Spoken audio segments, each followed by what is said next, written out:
Hello, good morning, afternoon, or evening, wherever you are, and welcome to another NerdTube episode review. We're here tonight talking about Star Trek Lower Decks, Season 3, Episode 6. Hear all, trust nothing. I'm Majo Rage, and I'm joined by my Trekkies in arms. To my right is Zam. How are you this evening, sir? I'm recovering from my cold. Fortunately, it isn't COVID, and I am getting better. But boy, I can't wait to talk about this excellent nostalgic episode of Lower Decks. Awesome. Below us is Cousin Cheeto. How are you tonight, sir? I'm good. I'm very excited to talk about the Lower Decks episode that pays homage and literal homage to my favorite Star Trek series this week. I knew you were going to enjoy this one. Um, so let's talk overall impressions before we get into our blow by blow. I I don't have the nostalgia for DS9 that you guys have. I He didn't has, really. He has he for has. sure. I like DS9 a lot, but I like Star Trek a lot. That's just generally it. But he loves DS9. DS9 is by far my favorite. I got into it late, and while I see that it's a great series, I just don't kind of have the nostalgia factor for it. So between that, the Deep Space Nine things and references not hitting it for me as much, and just it being so busy with the four plot threads, I didn't. This it's a I didn't enjoy this week's episode. I'll just go ahead and say it. Really? I'm not skipping over you, Zam, but kind of fishtailing.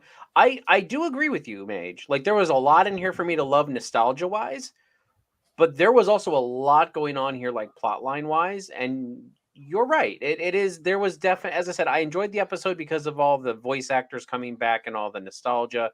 Morn looked weird. I'm sorry, Morn did Mhm. not look right, in my No. opinion. But no, I do agree with you. As I said, I love this episode because of the nostalgia, but there was a lot going on. There were some really good jokes, some really good other stuff, but yeah. So as I said, I truly enjoyed this episode because DS9 is my favorite Star Trek. But I do agree with you that this was too busy of an episode. I think this could have honestly been a two-parter, or even like they could have been like, hey, Mhm. we're gonna be here at DS9 for the next couple weeks doing things, and they could have kind of spread out some of these plots. So I don't disagree. If I could Yeah. just chime in, like I 100% agree with cousin Cheeto. At the same time, I thoroughly enjoyed this episode. I know that you have to cram in quite a lot within 20 minutes. My only problem was that we only got two returning characters coming back. Both voiced by the original actors, which is always a great thing. But this is the first time in Lower Decks where instead of having certain people from certain other shows or references from other shows in a show of Lower Decks, we're actually going to that Mhm. location. Like, would it be the Enterprise or Voyager? In this particular case, it was DS9 going there. Fucking floated my boat. I loved it.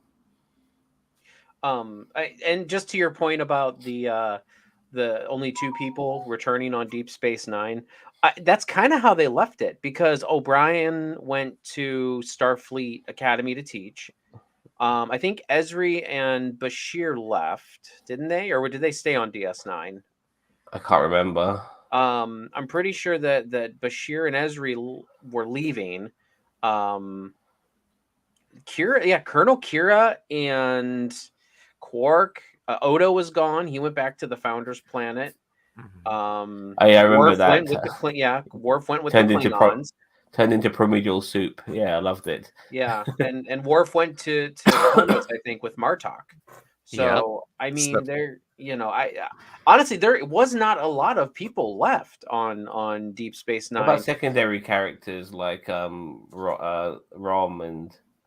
Well, I and mean, Rom was still a part of Starfleet. He and his could have hot still been there wife, or reassigned. his super smoking Bajoran wife? Lita, yeah. Oh God, No, because loved Lita her. would have been on Ferenginar because Rom became Grand Uh, Nagus. Grand Nagus. Or no, wait. I'm sorry. Yes, Rom became Grand Nagus. I was thinking of Nog. I'm sorry. Okay, Rom became Grand Nagus, and probably Rom and Lita went back to Ferenginar. Uh, Nog was in Starfleet, so I'm assuming after the war he might have gotten reassigned because they did. I mean, they didn't mention Yeah, anything about it, but you make a yeah, good I mean, point. there was just not a lot of character. Like they truly did like the the split at the end with all the characters. I mean, as I said, Jake was there.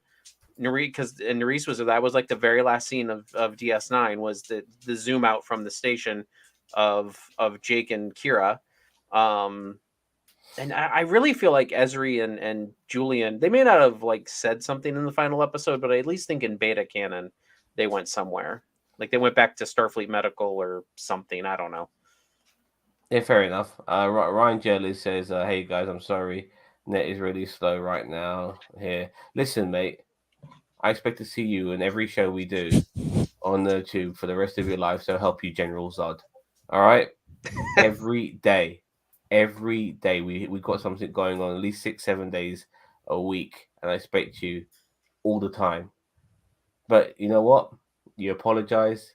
Apology accepted. Morn was still yeah, but Morn doesn't say jack shit. You know, I mean, the day Morn speaks, I'll stop watching Star Trek. You're 100% right, Mister Cheeto. There you That's go. right, because I'm 100% right. Yeah.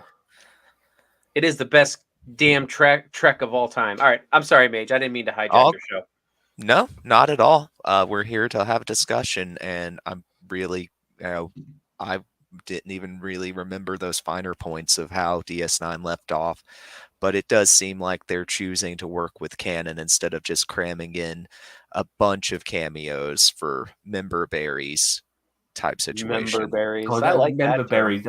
That term's been used recently. I've only been catching up with it. I think it came from South Park, didn't it? Mhm. So, It's a South Park thing. yeah, I yeah, member, but that yeah. it didn't go full blown member berries, but sometimes the references this Please, episode South just Park. felt inserted, just like kind of shoehorned, South not Park, organic. I don't know. They like to whether they parody or if they're mocking. They sometimes don't even realize that they themselves, rely on nostalgia big time. You know what I mean? So if they are actually mocking other people for doing it, they should mock themselves. But I don't want to go on about South Park. I apologize. So, uh, we've kind of already hit around it. Deep Space Nine is revealed at the end of the cold open to be the destination for the Cerritos this week. Captain Freeman has negotiations sprung on her last minute. And we get an incredible kind of this looked really good, the CG on the Deep Space Nine model and the Cerritos going around it, recreating the DS9 intro, complete with its theme song. Oh mate, that was nostalgic as hell. Just listening to that theme song again. Mm-hmm. You know what I mean? It's a Admiring great those song. pylons. Those pylons, mate. I could look at those pylons all day unless you're Shanks. I was just No, gonna say that. I'm like, I love that. I laughed out loud so hard. I was watching this earlier in my office, and I laughed so hard when they came out of warp, and Shanks was like, he's like, tacky piece of Cardassian garbage Yeah, or something yeah, like yeah, that. yeah, I'm yeah, like, yeah, yeah. I like that. like they have this like awesome cold open moment with the music and everything, and you got Shanks shitting on the station, and Freeman's yep. like all frustrated because she has to do the negotiations. It was so perfect. I loved it. Yeah, I loved it too. No, they did some good stuff with the senior staff this episode. I know we kind of have mixed feelings about them leaning on the senior staff in an episode about or a show about the lower deckers, but I feel like the bits of it that were here were pretty well done. At least the captain wasn't the one acting petulant this time. I feel like Yeah. in this case, because you have Kira involved and the chief security officer is the chief security officer is Bajoran, I do feel like it's warranted for Shax to be involved. Um but I but you're right. I do have issue with them leaning on the command crew a lot because this is lower decks. And honestly, if we didn't have so much time with the command crew, we'd have more time for Blemler. Because I mean, let's be real. He Blemler, was he was a back character, which is fine for an episode. Mariner, that plot line was good, but I felt like it was just shoehorned into this episode. You know what I mean? That It, didn't have to happen this week. It could have I happened next week. I appreciated the payoff. Personally, I very much liked it.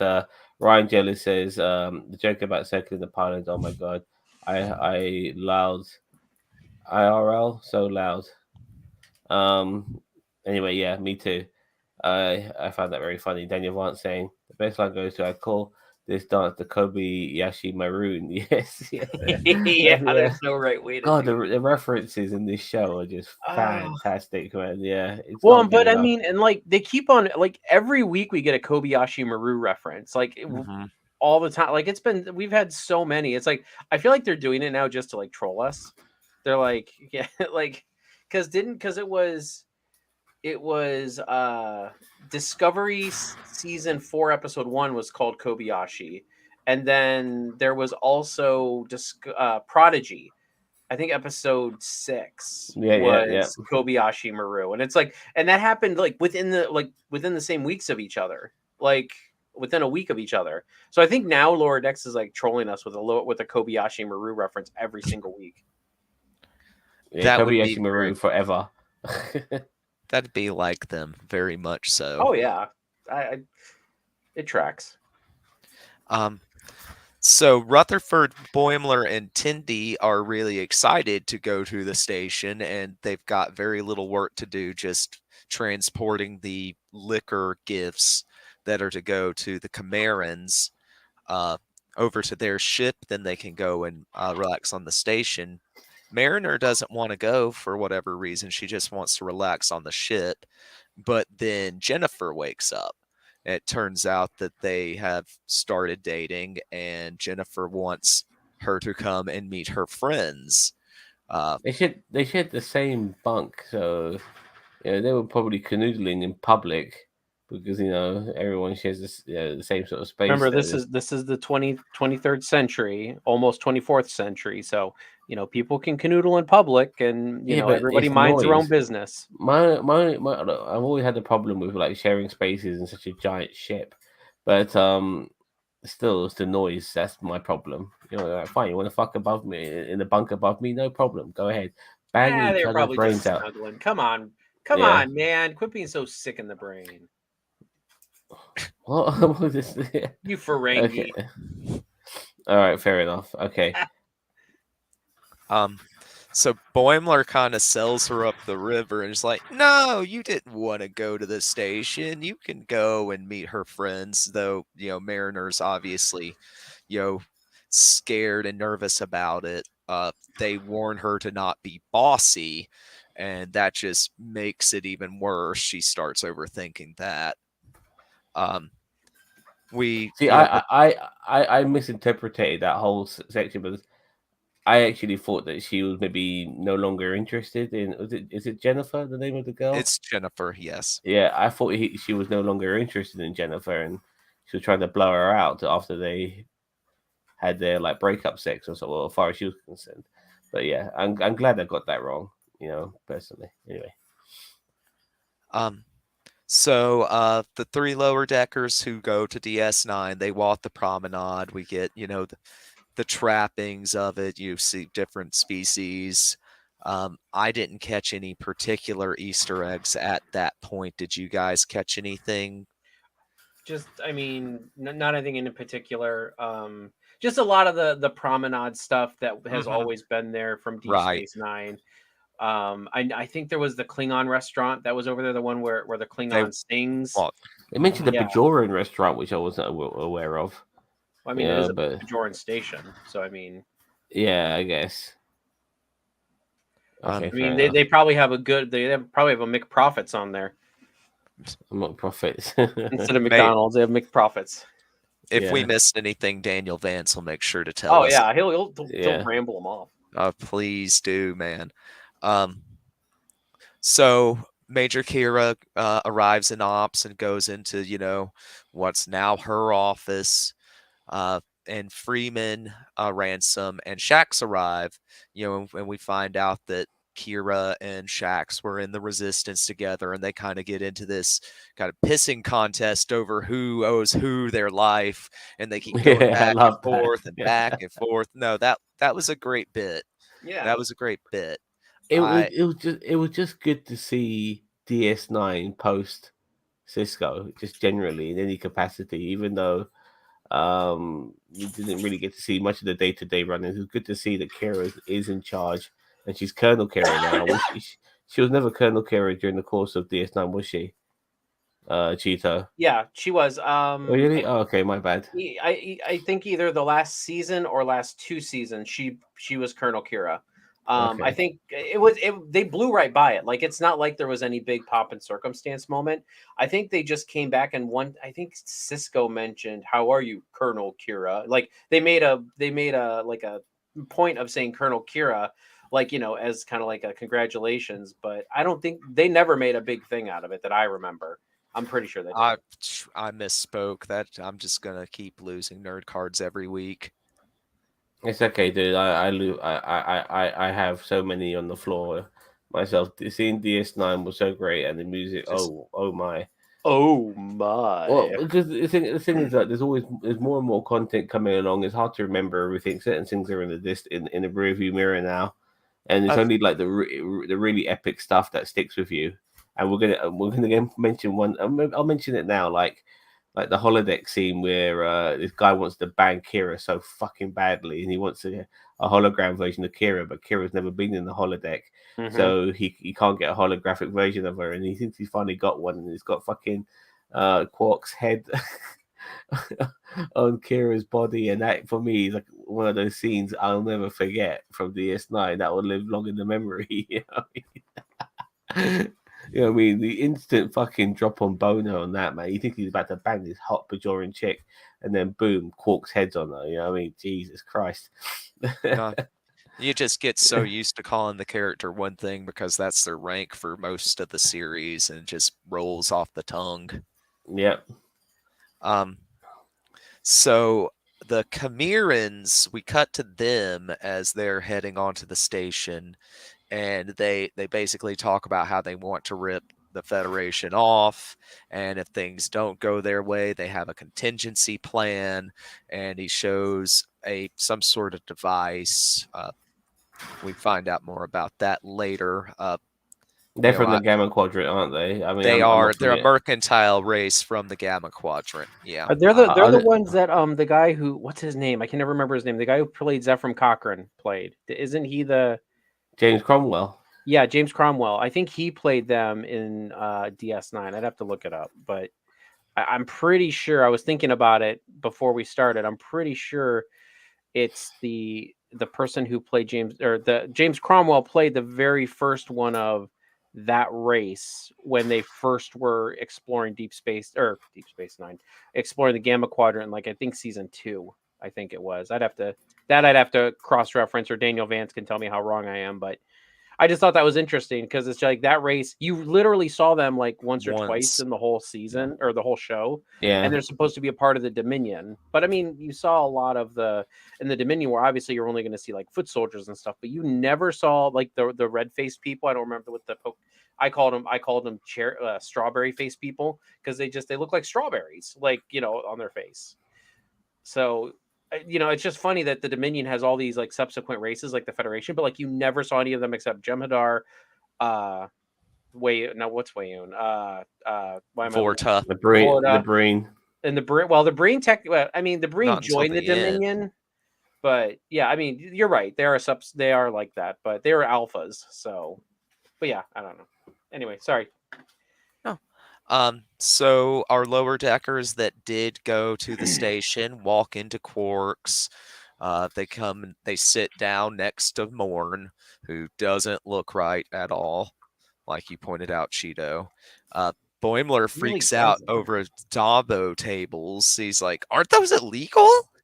Tindy says it's probably rigged. Naive Boimler is naive. He's like, "Oh no, nothing would be rigged in Quarks. And besides, I'm bold now." And And he's so got his bold. little purse. Yes, he has a coin purse. That was so quality. It's He so would, Boimler. though. It is so Boimler. He absolutely would have a clutch. He corrects us. A clutch, not a coin purse. So Um, he has some latinum basically in there, and that's what he starts doing. He starts gambling with that. yeah, he must. And why a Starfleet officer has any latinum to begin with? Why you don't know? Well, well, this just to go on a little tangent here. This is the thing I found a bit weird because yeah, fine, Starfleet themselves, maybe the Federation doesn't rely on money, but they must probably know Have that to do money. commerce with somebody. Well, Yeah, you can probably have the latinum and you can keep it. Like you can probably just keep it and use it anywhere that takes latinum. You know what I mean? Like you don't have to. I don't. I think you can just keep it, but it's like a possession. It's not like actual currency in the Federation. It's just you have it, and I mean, yeah, you can go anywhere they use latinum. So if you have, it's like Chuck E. Cheese tokens. You can kind of use them wherever. You know, like I don't yeah, know, Tim, yeah. if you don't have a Chuck E. Cheese out over there No, we across the don't. pond. We don't have it. I've seen that Chuck E. Cheese shit on YouTube, but we don't have. I'm not sure if we do, but there's a restaurant called Karen's. You should check out. Oh, Oh, Karen's is a new is Everyone's it the one. is manager. is Everyone's it the is manager at everybody a Karen's. manager?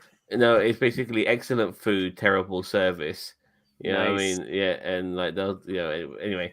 Um, Well, but just oh, I was just thinking that obviously the Federation must keep reserves of platinum and stuff or some sort of mineral when it comes to dealing with other races outside of the Federation where they still require currency. So I feel that must play its part. Yeah. So He anyway, doesn't seem like the type to carry latinum, but this is the sort of fun stuff we like discussing. Um, yeah. Well, he um, does come across as a bit of a collector, doesn't he? To a degree, like he's a bit of a fanboy, So he might have a bit of latinum. Maybe he picked some up just for the trip. Yeah. Um, Maybe they just hand out a little bit as you walk onto the station. It's like, so another Orion in Starfleet walks up and starts trying to talk to Tindy. She isn't enthused about it and gets evasive when he asks, where she's from, what her, family's like. Uh, she tries to change the subject, but ends up getting offered the tour of the station. Uh, and Rutherford can't read the situation at all, so he agrees to. okie dokie. Yeah, so Rutherford. Um, so we're seeing kind of her rejection of Orion culture and her, being secretive about her past come into play Well, no, here, which I think is. this was really good because we see in Mhm. the past how she hates the stereotype of Orions. Yes. Yeah. She mentioned this in previous seasons, so it's good that the continuity is still there regarding Tindy. Like, not all fucking Orions are pirates and bloody pheromone, abuses. Mhm. And she hates that stereotype, and seeing that guy there Just makes her play relive into it. it. Yeah. It bothers her, and Mm-hmm. understandably so. Uh, And, but it sorry, one more thing. I just like that element in her persona where she likes to come across all sweet and stuff, but when she gets pissed off, what I mean? You don't want to be on the wrong side of Tindy, that's for sure, when she's pissed off. she I is like that about her. I really do. no, she's a great character, and she's very Yeah. capable when motivated. Uh, Mm-hmm. so Mariner goes to Jennifer's friend's salon. Oh, uh, That's us. Don't worry. Don't worry. Keep going. uh, so the candle making is the first activity going on, and she's very much not impressed by it. Instead, she diverts to the bar and starts really hitting a bottle of, was that Aldebaran whiskey? I think so. Well, I she made oh sure that she filled that glass up once. A couple of Jen's friends had the hots for fucking Boimler. Like, fuck Yeah, me, I'm gonna get. she really needed it then, and much to their dismay from the looks on their faces, I she want just that cup because man, she put way more fluid in that cup than like it should than hold. yeah. Oh, Yes, she emptied it. I need that cup. she emptied the bottle of Aldebaran Yeah. whiskey into that one small cup. Just to add my 2 pennies worth, like candle making doesn't necessarily seem something that I would like think, oh yeah, let's go do some candle making. But if I was amongst some people and they were making candles, you know what, let's just give this a go. It might be fun.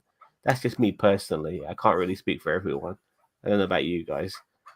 I mean, I think they're just playing on the joke of it being a girls thing, and like There's a girls. bunch of stereotypical new Yeah, age girl kind of stuff going on. yeah. Like I think they're playing on that joke, and like Mariner's kind of like, and Jen are kind of like the normal. Um, they're kind of playing the They're normal tomboys, girls. aren't they? Hmm? Like Mariner, Jen, even Tindy to a degree. They're like tomboys to a I degree. don't even know if I'd call them tomboys, but they're just like they're not your stereotypical. They're more normal, and they're just. I think this episode with this whole storyline was just kind of making fun of like the tropes and the stereotypes of women sleepovers. I mean, the only way they could make it more stereotypical, like As if they had a pillow fight. yes, yeah, like if that would have It happened, I would have been like, wow, they are really pushing the stereotype, like. And as I said, they're making fun of the stereotype, because in mhm. the end, Mariner just shoots at everybody. I know you're getting there, but like in the end, Mariner just shoots everybody. So it's like that's kind of the flipping the stereotype on its head. To quote Data to the original Scotty, it is green. I Okay. thank you, Ryan. Beautiful. I was Sounds like hoping Ryan somebody smokes would the say it. green. All right, so let's continue. Um, back on the station, Kira, the captain, and the senior staff start the negotiations off on rocky footing. The aliens seem to want to leave just over it not being the original captain announced that was going to be doing the negotiations. Uh, and we get some more of the Shax and Kira banter. It's just listing more and more times that they've saved each other. I Uh, love. See, I was like, Maurice. I actually thought this race because I wasn't familiar with it. That yeah, if you just give them some gifts, they'll party in your hands. But it wasn't really that straightforward, was it? But they seem to no, be like they seem to open they up to. Oh, hey, we got you some stuff. And they seem quite open up to it. But there was more to that than meets the eye. um Rutherford, he's freaking out about all the stuff on Deep Space Nine, places like there's what was it, O'Brien's dartboard, uh, and the whole bit about wanting to dangle his Oh, legs off of the balcony. oh, he heard about a junior reporter and he thought it was Jake. That too, yep, Yeah, yeah, which is a nice little touch. Yeah, that was a nice little touch, which is yep. pretty cool. And meanwhile, Tindy's kind of chafing at Mech's kind of constant Orion stereotype kind of babble. And his Uh, universal tool, his which I think universal tool. was that a piss take of the tool that they had in Picard, or is that genuinely an Orion thing? I don't I, remember. I I think one part of each, because I mean they give it some ridiculous functions and forms at points, like as far as making it a corkscrew. Yeah, Um, I'm getting Doctor Who Sonic Screwdriver vibes from it, if you know what I mean. yeah, Yeah, yeah, no, that's a good analogy. Uh, but they're saved by the captain's call. She needs them to start transporting the gifts of liquor over to the Chimerian ship. So Tendi and Ruth go to do that. Meanwhile, Bold Boimler is what's the actually point? What's the point of transporters? You know, like they have to physically carry that shit over. It's just ridiculous. wonder if it's a security measure. They don't want I don't know. They don't want them to beam a bomb over. Like you know what I mean. Like I don't know. Maybe it's a security measure. You bring up a good point. It is. It's like uh, why? transport it? But Either Yeah, could be busy work, or it could just be the writers putting those characters where they need them later for the plot. yeah, that's That's what I exactly it. think. That's exactly it. I mean, even they could have said like, "Hey, the transporters are down for routine maintenance, yada yada yada yada. We need someone to transport these kegs over." They could have just said something. But that's actually a really good point. I didn't even think about that until you said that. Bold Boimler's winning at Dabo, like really winning to the point of getting we get the joke where he calls it a clutch and not a coin purse. The mess gets himself reassigned to be security for Tindy and Rutherford, and she's now faced by an Orion sea shanty and just hating every second of it. I Uh, uh, I Go was ahead. just gonna say, I just the Orion thing just. I know why they did it, and I don't know how I would do it different. But just the whole thing with this other Orion on the station just felt very forced for me. And I loved Tindy's part of it, like her like being defensive about it. Like honestly, if it was like somebody who was not an Orion and just was like, knew a lot about Orions and then assumed that but I like for it to actually be an Orion who is, I'm not going to spoil it, but the circumstances for which he was not raised on Orion, it just felt really forced. Like I liked a lot of it, but the other Orion just felt forced the whole time to me. Yeah, he was very over the top. The voice sounds like a comedian that like I can't place who it is, but I think it was that the guest voice is some sort of one of maybe the more over the top comedians. I look at it as because we got the payoff of his character near the end of the show. That payoff was very important because it made more sense that he behaved the way he did. Like having to constantly pretend to be somebody he's not. Yeah, I mean that's a very good point. Um, so we get more of the salon, and now there's a girl doing slam poetry about personal battlefields.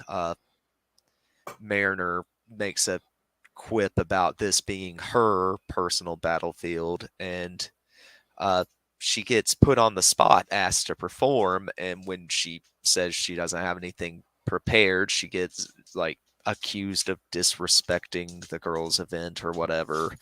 Well, The the girls did have a good, they did figure her out quite well. Like they knew that she was kind of didn't being a want bit to be there. disingenuous, and I'm happy they did figure her out. But once again, the payoff was great. I mean, It, at the end of all of this, so um, then we get the part that Daniel Vance like the Kobayashi Maroon dance. The negotiations on the station are not going well, and Captain Freeman tries to use Quark's success as a pitching point, and then things really go south. She tries to talk Quark into teaching them how to be successful in the Alpha Quadrant, and he gets upset and starts. Uh, Poor Mesk is from Porkopolis, Ohio. I mean Cincinnati. Paul Cocker. No, there's no such place. No, He must be. he's from Cincinnati for some reason. Porkopolis. I don't know why. I've never heard of Cincinnati referred to as Porkopolis. Same Anyway, here. it must be an inside joke I'm not aware of because I'm Well, not not inside American. of Ohio, because I mean I'm inside of Ohio and I don't know what he's talking about. Quark claims that, he's upset with the Carameds because they didn't help during the war. and this, that, and the other, and it seems, it seems out of character almost immediately. Yeah, you knew something was up. Oh, by the way, we've gone through this whole show. We haven't even mentioned like the introduction of Quark until now. Like, Did I skip that? I think, yeah, I think so. I mean, we mentioned the Darbo's table and stuff, but the actual Quark introduction, but that's fine. Don't get me wrong. It was just good to see Armin Shimmerman back as well as Quark. I mean, It didn't sound like him at first. I had to kind of get yeah, used to it. I wonder if he was imitating the voice or if he actually put like the dentures in that, for the Ferengi, teeth to do I this definitely, part. yeah, I definitely feel that having the dentures kind of gave him that unique sound in Mhm. DS9, and he probably didn't have those dentures on I when he was agree. That's doing. why I was like when I first heard him talking, I'm like, that is that Quark? Or did they get another actor? And I'm like, God damn it, you deaf fucking Greek bastard!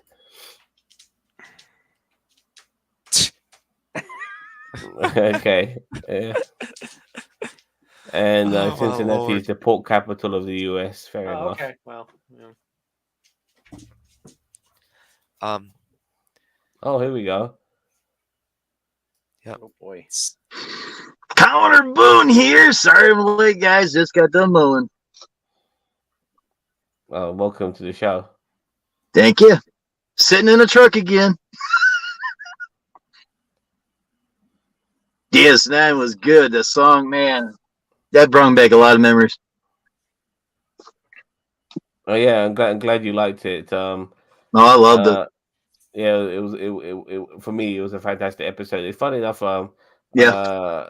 Cheeto didn't love it as much as I did, and he's the DS9 What? fanboy. Oh, come And on. No, Major no, no, Ray no, no, no, no. despised it with every fiber of his being. No, I never said So- that. I said I agree with Mage that there were some they overstuffed the episode. If this was like a two-parter, Yeah. or if there was, if they split this into a couple episodes, like if they did a couple different episodes and peppered some of the side plots in through there, like different episodes, different side plots. But I mean, they kind of crammed a lot in here. And no, all the nostalgia feels hit like that all hit me like every single nostalgia feel, all the voices, all the looks and feels. That's all what hit me and makes it a great episode for me. But when Mage said, he's like, man, they crammed a lot of stuff in this one 22-minute episode. I was like, Even yeah, I can't deny that though. even taking abbreviated notes, we're still at 6 pages this week. Hmm. That's a new 6 personal. pages. I've had fewer notes on Strange New Worlds episodes. Great, Googa Mooga. Yeah, Yeah. there was a lot in this episode. Not the glass gleam. I did Say not hear again? what you said. Not the glass gleam. Not the gloss gleam. Cleon. Yeah. Oh, okay, sorry. What's your location? So, Tindy ends up blowing up on Mesk, Oh. who had I been loved it. continuing. The shanty just ended when they cut back to them. So I don't even want to imagine how long he was singing fake Orion sea shanties. Oh. It was The funny. thing If is, you I actually listen to saw- the shanty, it was kind of funny. Something about like killing you in your cots and stuff like that. I'm like, oh god. I just saw Tindy's explosion coming. Mhm. It was building up, and knew she would fucking let loose on him, and she didn't disappoint. It was so good. No, What you see? it's always good to see Tindy kind of step out of the nice zone and put her foot down and stick up for herself. Yeah. Syndicate Tindy. Yes. And she took The charge, what alright, as was well. what was that title she has? The Queen of the Winter Constellation? Maybe? Oh god, I don't remember. I think you're Uh, right. It's I did God, something it like sounds that. like Game of Thrones. Look, if you It's- had an Orion show, you could do Game of Thrones style stuff. I mean, Yeah, you could. Yeah, Yeah. you could have the Big Show on it too. It'd be great. and The Rock. And The Rock was on Voyager on the Delta Quadrant. The Rock was on your Mhm. show. Wasn't Big Show also on Voyager? No. No, Rock was on Voyager. Yes. Yes, he was on Fair Voyager. enough. Yeah, Big Show was on Enterprise when they were trying to infiltrate the Orion sales slave trade.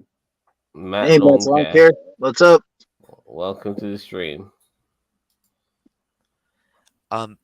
So while Tindy's blowing up, Boimler is killing it at Dabo so much that he gets Okay. accused of cheating, but then triples down. And the escalation continues with the negotiations until the point where Captain Freeman points out the replicator that Quark was talking up when he got introduced in the beginning, the Quark 2000, and he clearly doesn't want the Karamets to start examining it, and they do, and things snowball, and they reveal the contingency device they showed earlier, and they shut down the systems of DS9 and the Cerritos and kidnap Quark. Hold on, who saved two? By the way, was it Shanks saving Kira or the Yes. other way around? Yeah, first Okay, one. okay. I really would have marked out when all the power went back on. If like the Gul Dukat like video from Started playing, yes. Yes. Oh, yeah, I Attention, was Bajoran workers. yes, attention Yeah. Patrol Boy. Yeah, I would have so marked out. No, Yeah, even if it was that just would a have been rehash clever. of the original, like even if they just took the audio from the original and did it, I still would have. I would have loved it. I'd have lost it. So There you go. on the Karamed ship, Mesk accuses Tindy of being a traitor for not being about typical Orion stuff, and she, Rutherford, and he see them bringing Quark on board the ship and overhear them issuing orders to head for the wormhole in the Gamma Quadrant. We cut to the salon where these burning candles that everybody has made earlier are decreasing the oxygen levels to the point where the girls are kind of freaking out a little bit. They're Oh, not listening to Mariner.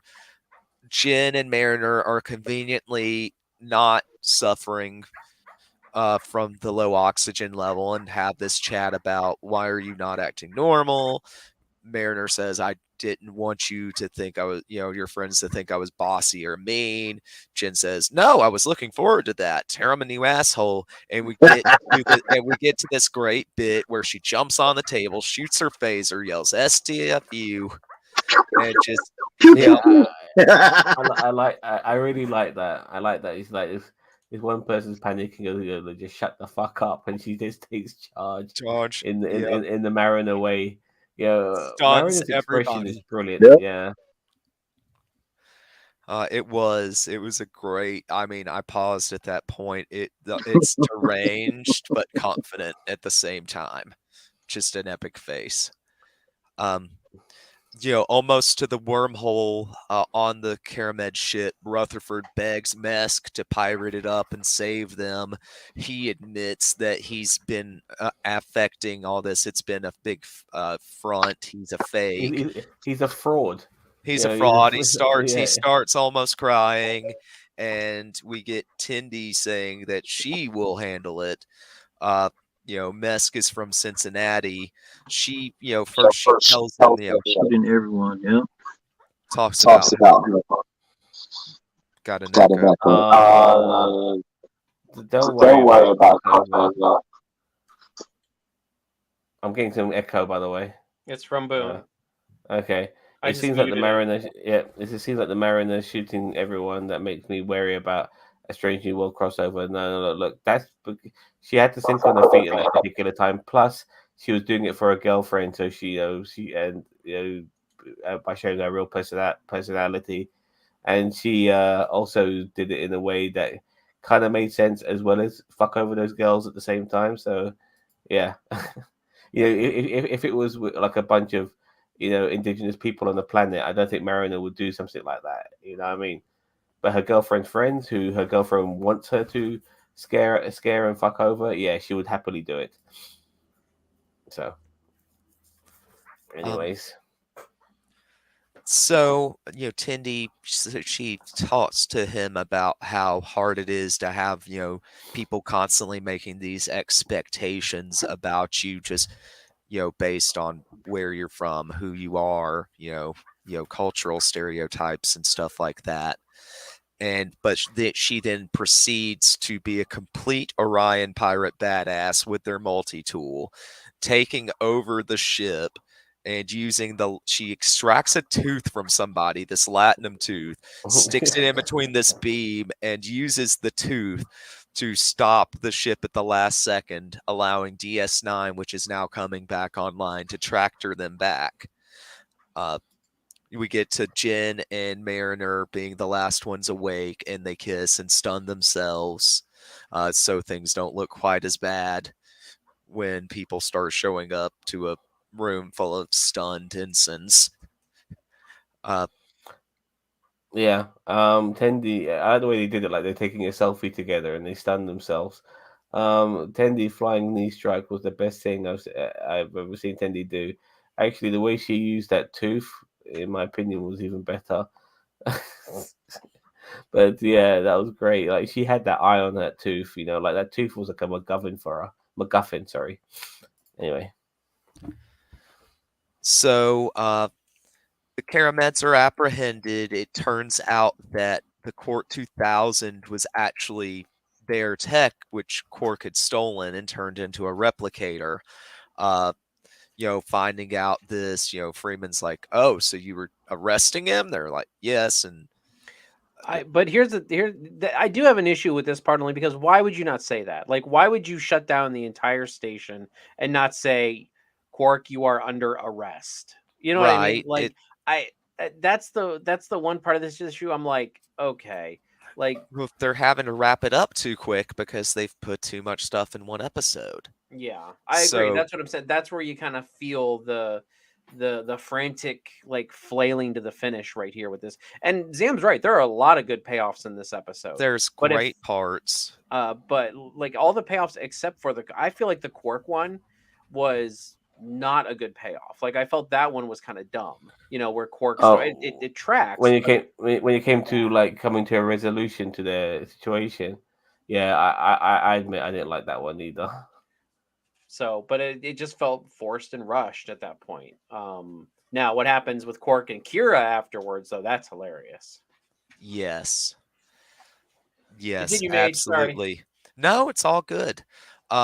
Freeman comes up with an arrangement that the Karamans won't take Quark to prison, but he gives up 76% of all the profits from his Quark's franchises It's how to Quark always them. gets screwed. He does always get screwed. He's just so used to this is an insane percentage for him to agree to take, though. I find that Yeah, like I hard found to that swallow. ridiculous. I Like, thought yeah, it was, but when Freeman said, "Wouldn't you rather be poor than in jail?" He's like, He's, "No!" which is perfect. Completely that Oh yeah, that was it on point Quark. on Um, point Quark right there. so we're getting our wrap ups of all the 4 plots at this point. Jen and Mariner are having drinks. Turns out that the friends are now scared of Mariner, understandably. And Quark comes over. He knows Mariner. She apparently owes him a giant tab, but she has the aforementioned hologram of Kira's body with a Quark head Oh, Kira doesn't know about that she oh, proceeds to blackmail him with. Narisk walks over, asks, you guys telling war stories? He goes, "Oh, I'm just clearing an old tab." She immediately knows something's up because he would never clear a tab. Looks no. at the yeah. chip and says, "What's on that chip?" Jumps the bar and What chases him chip? down for He it. shoves it in his mouth and just takes off running. I'm like, What chip? What are you talking about? So the Boimler part comes to a close. He says, "Well, I don't need." They try to get him to take Quark's bucks, and he readily agrees, saying, "Well, I'm in the Federation. I don't use Latinum anyway." That's right. He actually got more value out of that gift voucher than he did with the Latinum. Probably, Nope. yeah. Yeah, yeah, because but it gave as him I like said double. though, they can still have Latinum. They just can't Right. use it as currency in the Federation. But if he goes somewhere else that uses gold press Latinum, he can use it there too. Yep. So I thought that was kind of an odd choice. Like I get why Blemler did it because he's kind of like the gullible fool. But at the same time, it's like, yeah, but he still could have used the gold press Latinum anywhere else it takes gold press Latinum. He didn't have to spend it all there on DS9.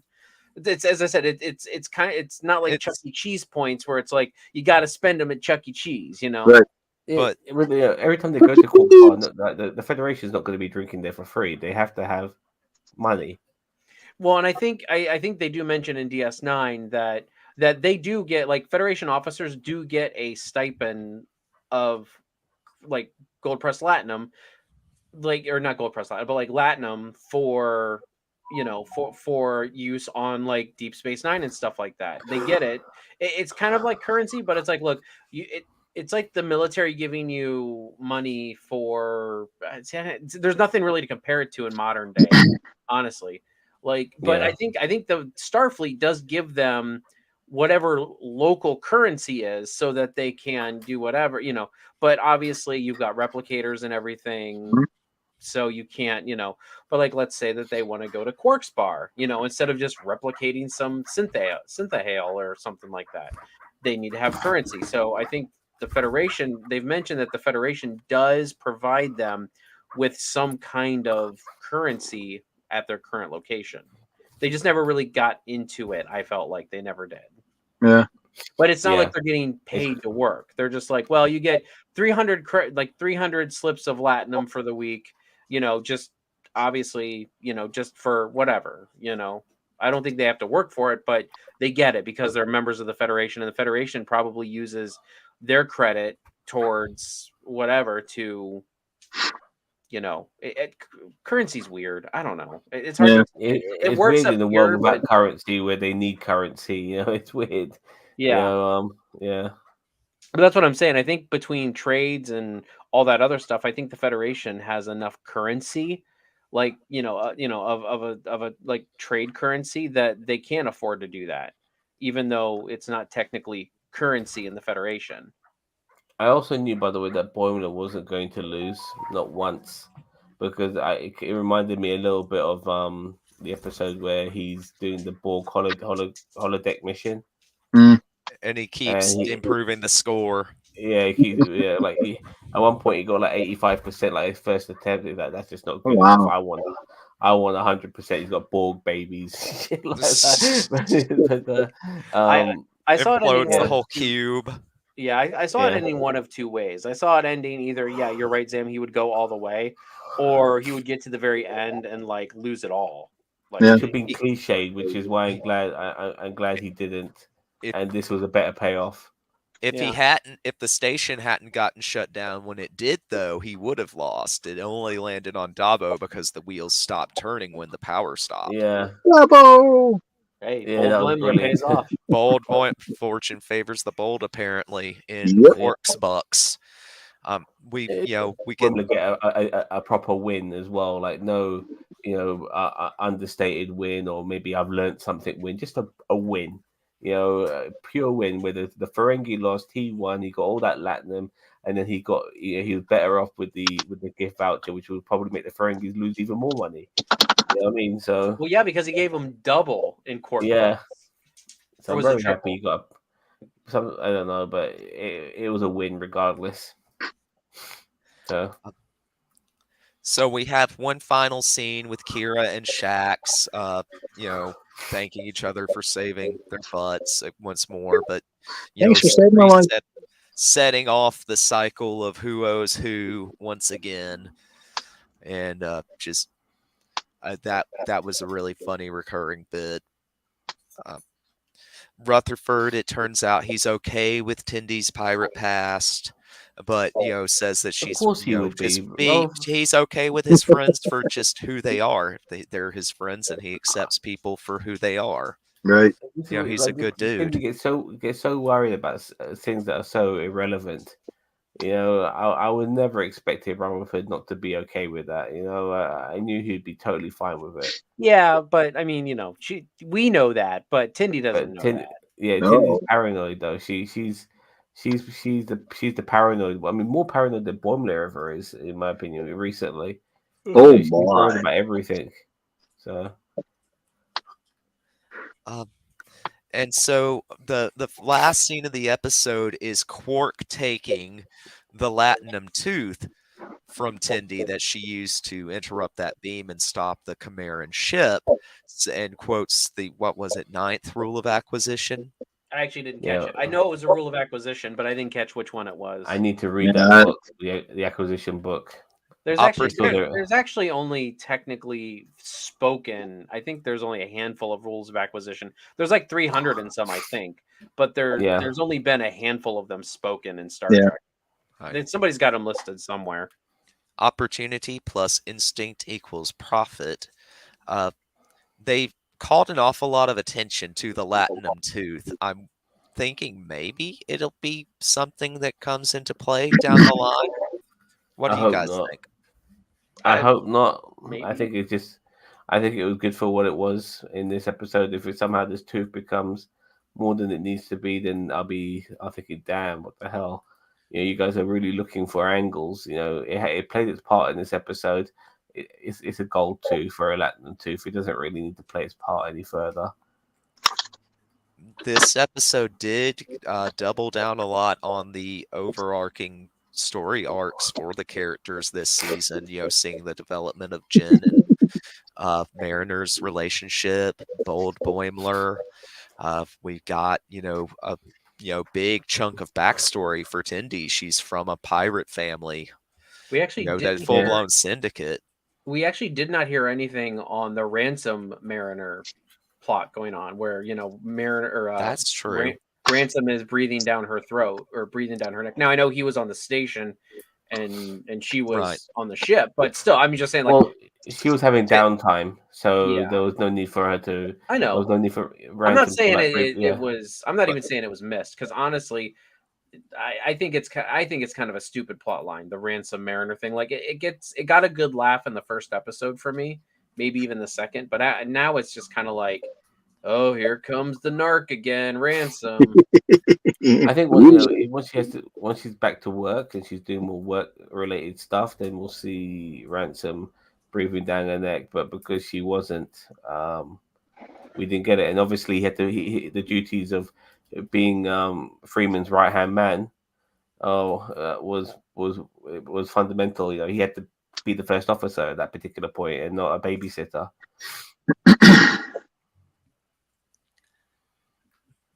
No, but good point. I mean, that is like the one of their overarching plots that they didn't address this episode. There's absolutely no room for it.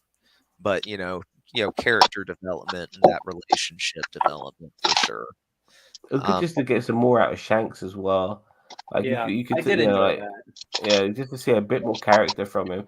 I almost think he's played by I always feel when I'm listening to Shanks that is that J.K. Simmons playing him, because he sounds at times a lot like him.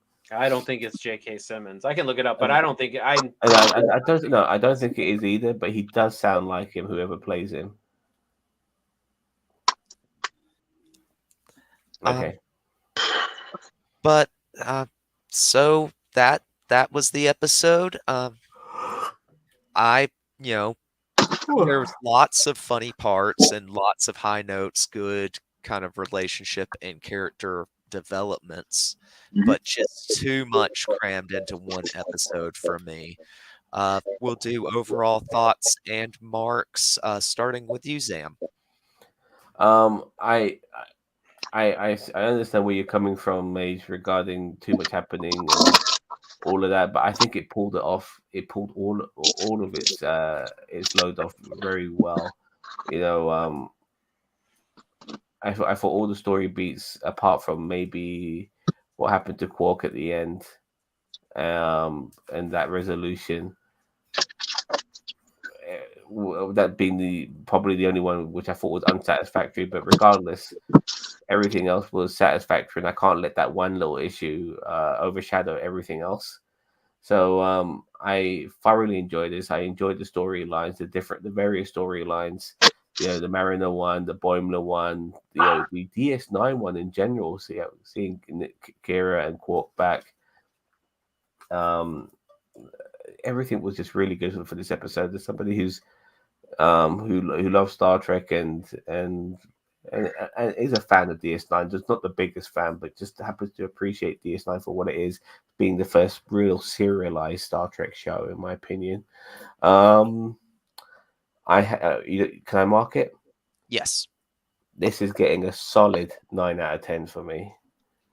Honestly, it really is. It's a solid 9 out of 10 because it took us there. It took us to DS9. I mean, as I said earlier, we only had references. This time we actually had a show on another show. I mean, it was fucking brilliant. I applaud it. It done it as well as it can do, as well as in 25 minutes mixing all these different storylines. They juggled it extremely well. So 9 out of 10.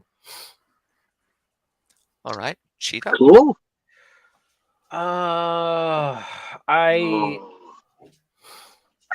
I'm really torn on this one because it's my. I mean, in my opinion, it's my episode. It's the DS9 one. It's the show that I love absolutely.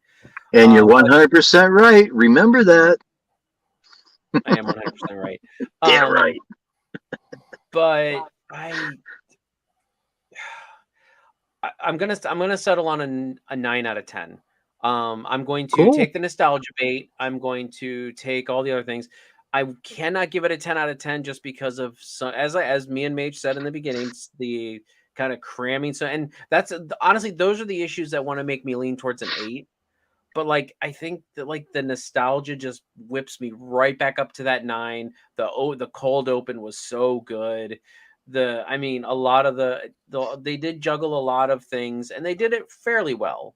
But I still feel like overall they should have maybe pulled one of these story arcs and put it in a different episode. I didn't think any of these story arcs in this episode were bad by any means, and a lot of the payoffs were good, but I really feel like they should have pulled the Mariner one out and put it in a different episode. So I'm gonna go with a 9. I'm not gonna be negative and go and drop it to a 10 just because of that, or drop it to a 10, drop it to an 8. But I'm giving it a generous. So Zam gave it a solid. I'm giving it a generous 9 out of 10.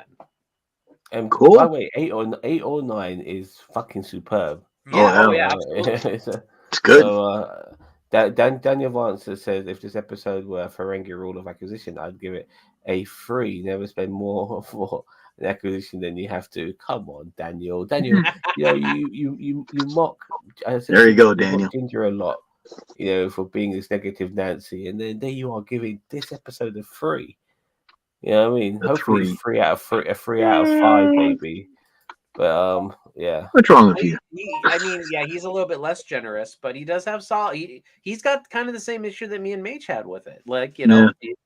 As I said, I think there was one too many plot lines. You gave it a 9. He gave it a 3, so you don't have the same issues.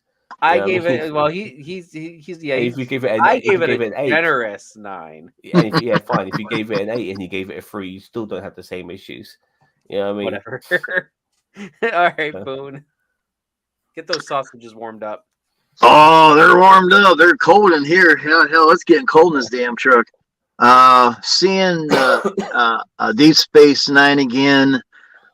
Seeing the ship circling around millions of times, stuff like that. Seeing Quark, Kira there. I mean, that brought back a lot of memories. It's just too bad the other people wasn't there, but of course they're all gone doing their own stuff and everything. But to see the station and that brought back a lot of memories for me. So, hey, let's give it a sausage 10. No, all the way. About the best you can see in this light. Yeah.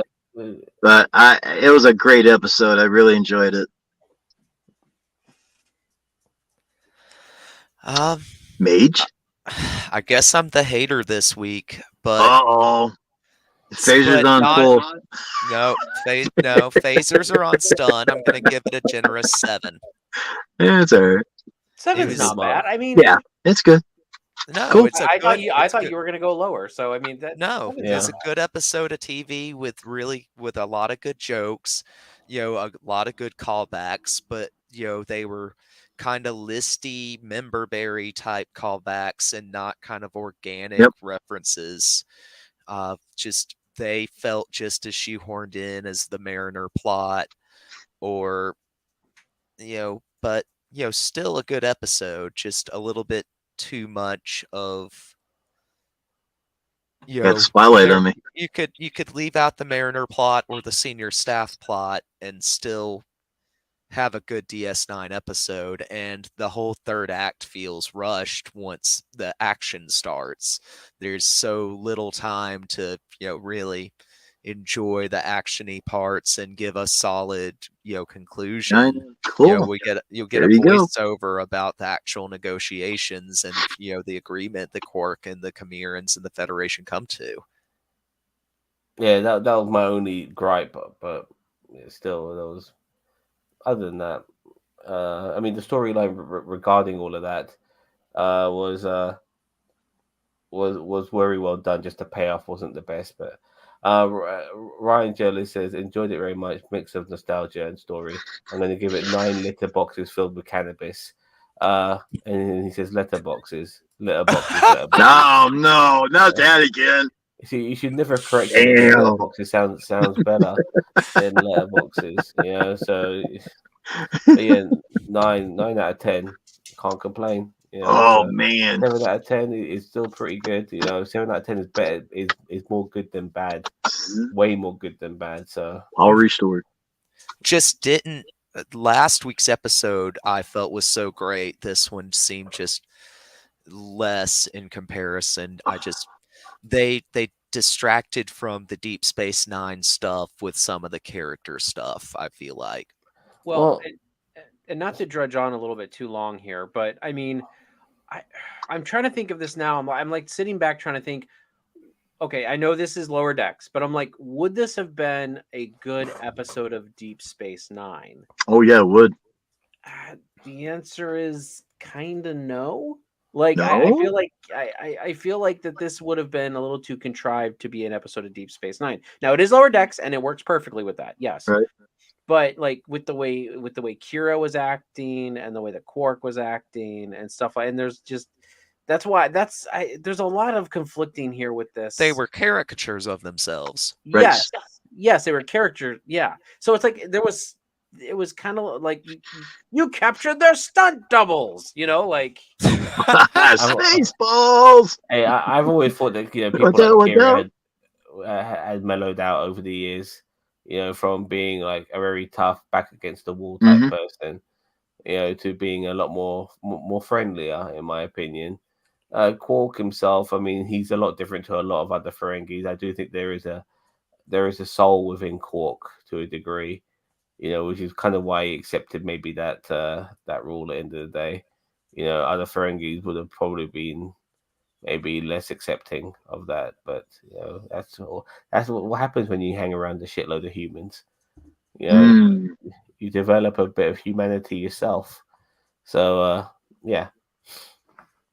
Yes, as long as you keep their bellies full and their hollow suites running, humans are very nice people and very good. Just to go on to what May said about last week's episode, I mean, these two different episodes are fundamentally different. I mean, there is a serialized storyline with last week's episode, which made me really appreciate it just for being overall just a Star Trek episode, regardless of it being Lower Decks or not. I felt very invested in the story. This was just going back to being Lower Decks and giving us that nostalgia trip as well, and those references that Lower Decks is very good at doing. And this is it felt even more special because it was on DS9. So I think it pulled it off really well. This could have been like the Christmas episode of Star Trek of Lower Decks, because of the nostalgia and the speciality of it, and being on this very popular show like DS9. Now I want a Christmas episode of Lower Decks that takes place on Deep Space Nine, where the whole station is decorated for Christmas. There you go. I would love that. That'd be awesome. Didn't they do that in an episode of Deep Space Nine where they had the holiday thing and everything was all decorated? Not for Christmas, but it was some kind of holiday and everything was decorated. And I thought there was an episode like that. It's been a while, but yeah, I think they Wasn't it? did. It was like a Bajoran holiday, and they had the whole Yeah. promenade decorated, and But they Yeah, did I time think warp yeah, you're Scotty right. and time warp Scotty as Santa Claus because he's probably the only person who can really look like him. also they could have celebrated Life Day. You know, have the Wookiee show up. I can't wait for that. Yeah. There you go. So that was this week's episode. Thank you all for joining us in the chat. If you like this video, hit the like button. Go ahead and subscribe to us. We do so many different types of content here on Oh NerdTube. yeah, From lots of video things. games, fantasy, Marvel, DC. Zam, you can give them a list of just about every day this week that you've got a review coming out, right, Yes. Nate? Quantum Leap, If you don't mind, Star Wars. every day I've been doing something. So on Sunday I did a review of Dharma, the film about Jeffrey Dahmer, which is on Netflix. And then on Monday I did House of Dragon. On Tuesday with Commodore Boom we talked about Quantum Leap. Yep. Yesterday we talked about Cassian Andor, the Star Wars show, which is excellent, by the way. I think it's the best Star Wars show on Disney Plus, without a doubt. It is something that is which is tailor made for people like us. Which I don't mind the wham bam thank you ma'am kiddie sort of shit, but this is a very adult orientated show, and I very much appreciate that it's a slow burn. Obviously today we talked about Lower Decks. Tomorrow we're talking She-Hulk, and I'm very much looking forward to talking about She-Hulk. Just to give you a little spoiler, I thought it was an excellent episode with a lot of heart. But how other people will come across it is another thing, because She-Hulk's getting shitted on for various reasons. And on Friday, that's tomorrow, and then Saturday, myself and cousin Cheeto will be talking about the most recent episode of Lord of the Rings, The Ring of Power, which, in my opinion, needs an epic battle scene. Start giving us some of those moments that we got from the Peter Jackson films in this fucking show, please, because you spent hundreds of billions on it, and I'm not really necessarily getting that budget from what I'm seeing at this moment in time. Special effects wise, yes. Cinematography, no. But yeah, I'm reviewing all of those fucking shows. I'm doing something every fucking day, here on YouTube, and anything else as well, because other members of our group, like Ginger Greek and Jose, they spontaneously come out, will do news stories about some of the latest stuff. Cheeto himself just recently spoke about Blade. We all come out with stuff where if it's making the news and it's worthy of talking about, we will be there, giving you our opinion on it as well. So subscribe to us. We're the greatest YouTube channel you never heard of. I apologize for monologuing so long. No, there's a lot of good content to plug here. Yeah. Also, I just threw a poll in the comments, so I know it's very loud. It's 11th hour, but I thought it'd be fun. I forgot that we can do that. So maybe moving forward towards the end of our reviews, when we start marking stuff, I'll put a poll up that so everyone else can put their polls up or their marks up. Yeah, we all have to pitch a tent and put our polls up. Yeah. All right. Unfortunately, Zam's tent's very short, but I mean. Oh man. It's got to be for the letterbox, right? Yeah, look. I was hoping to get something together about that tomorrow. Yeah, that's a good idea. If you want, I'm happy, but I just want to quickly throw in that it's Disney doing this, so we'll find out, because we know the level of jokes Ryan Reynolds has done for the other two Deadpools. They are some fucked up jokes. I mean, about all types of stuff. A lot of masturbation jokes in there as well. So if Disney goes there, I'll applaud them. But we've already seen what they've done with Kingpin, and I'm scared to shit what they're going to be doing with Daredevil when he finally shows up. And Blade as well. My goodness, when that happens, if they Disney-fy these fucking R-rated characters, I'll be very, very unhappy. But that's just my quick thoughts, and we can talk about that another day. There you go. All right. Well, thank you everyone for joining us. Zam, Cheeto, Boone, thank you all so much for being here. No problem. Don't forget to like, comment, and subscribe to NerdTube, the greatest channel you maybe sort of kind of heard of. Live long and prosper. Have a good Peace, one. more Long speed Take life, with care. you. motherfuckers. What?